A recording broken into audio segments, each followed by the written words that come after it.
Ayan, may ginagawa siya. Again, mga kakutrong is today vlogs again. Ayan, pagkain natin tonight. Ayan. Eggplant. Tapos, fish fillet with egg and then corn cream.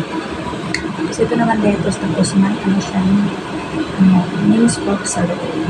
Tapos ito naman chicken. Tapos nilagyan lang natin ng style.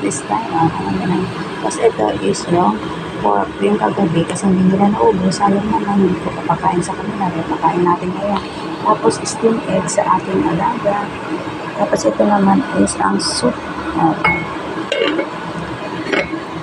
So yan mga katrong ko ang aming ulam for tonight. Kung mapapansin nyo is parating may steamed egg, steamed fish kasi ito lang ang gusto ng alaga. So ito lang siguro ang kakainin niya ngayon. Yan siguro. Hindi ko nang alam kung gusto nila yung isda. Bye mga katrong ko.